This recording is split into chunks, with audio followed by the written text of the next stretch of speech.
Hi, friend, and welcome back to Marvelous Friends, your home for all things Marvel Cinematic Universe and beyond. I'm Rhett, and today it is time for episode 12 of season 3 of Jessica Jones. Roll that credit.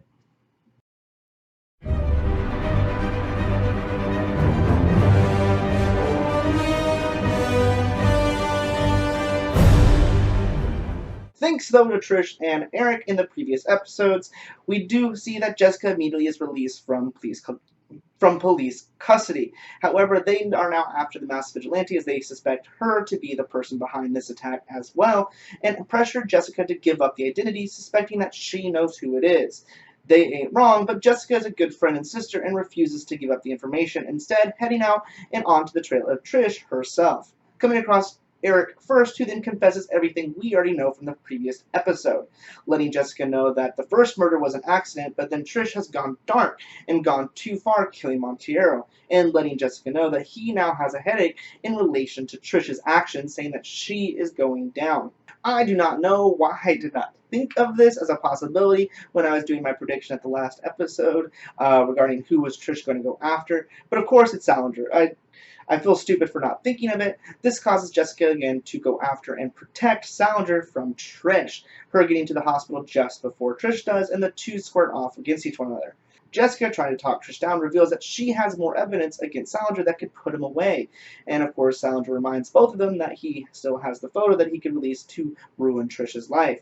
Though this begins the long, ever-going battle between the two of them that we'll see for the rest of the episode, and I predict probably for the rest of the season. Jessica is able to get Salinger away by taking Trish and throwing her to the next building. Of course, one of her two power sets is to land safely on her feet, so she is fine, though Jessica does reveal that Trish is not a great jumper and cannot jump back over to them.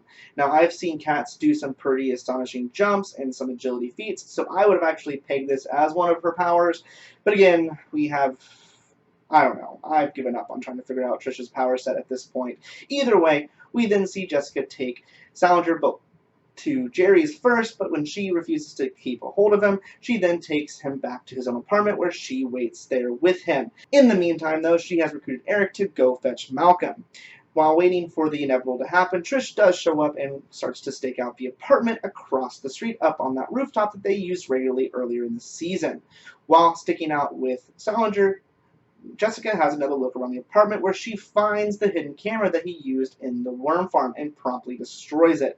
Now, Salinger does remind her that he has it on a backup on a server and that he still does have the photo and doubts her actual evidence. However, at the same time, Malcolm and Eric have shown up and snuck up behind Trish where they have tased her and take her captive, and then been able to chain her up in her own apartment while Jessica continues down the trail of putting away Salinger legally. While in captivity, being watched over by Malcolm, Trish begins to really try to justify her reasoning here, kind of spiraling down this downward slope on the scale of good and evil, while everyone else has been kind of on the up and up. She does this kind of by telling a story where she took the hit for her mother and went across the street and got her father arrested for all the abuse he did at home, and then never seeing her father again, knew that she had done the right thing by saving her mother in doing this. She relates this also to both Nassenbaumer and Monteiro, as well as killing Jessica's mom, saying that she did all these things for the right reasons,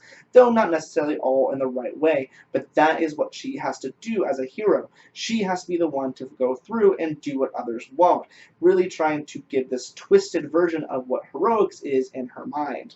Jessica's plan to take down Salinger is finally revealed, and it turns out she actually didn't have any evidence. She just had a plan to get some, letting Salinger take her hostage and perform his little murder ritual on her. Though, luckily, she is able to break free and has been faking the paralysis that Salinger thought he put her under the entire time, by taunting him and getting him to finally admit exactly what he did to Dorothy and physically threaten to murder her as well. Then revealing that she isn't under paralysis and that she too has a camera, promptly takes Salinger down, tying him up herself and calling the police to come and collect him.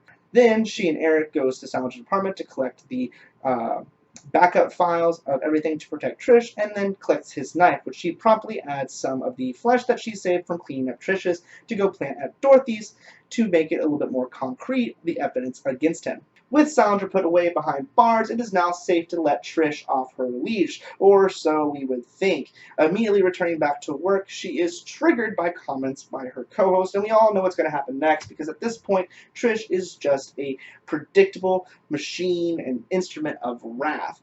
While Salinger is being transported from the prison to the courthouse by a police officer escort, she shows up, immediately knocking out all the police officers, so add more assault and battery to cops on her list of charges, and promptly follows through, killing Salinger this time on the elevator, then escaping to have him be revealed to everyone in the courthouse.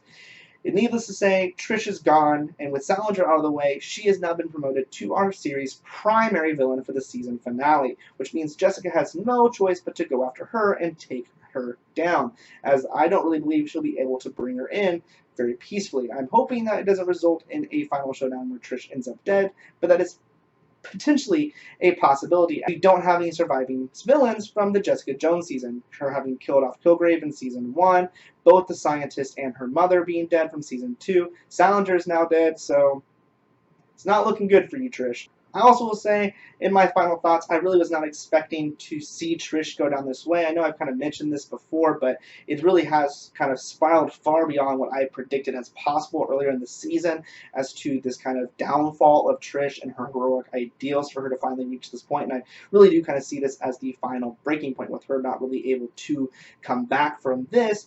And yeah, this is going to spell her downfall. I guess this does kind of take a lot of the heat off of potentially some of the other characters who are involved with Salinger, with him out of the way. I really don't know. Again, Jerry is a little bit of a kind of a troublesome character, and we did have that threat with Jerry and Trish, and we see actually Jerry in a kind of a moment of panic reach out, hoping that to Jessica can reassure Trish that we actually, is that in this episode? I know I've already watched actually the season finale when I'm doing these, so I'm trying not to do too much. Keep it separate. But I do believe we see Jerry reach out to Jessica to affirm Trish's confidence that she will not reveal her identity, in fear that she will then come after her. So who knows what's going to happen this last episode. I'm sure it's going to be intense. Either way, make sure to let me know what you thought of this kind of pre-season finale and everything that happened in these last few minutes down in those comments. Subscribe and set your alerts so we can talk about that finale together. And until then, I love you all 3,000. I hope you have a marvelous rest of your day. Bye, friend.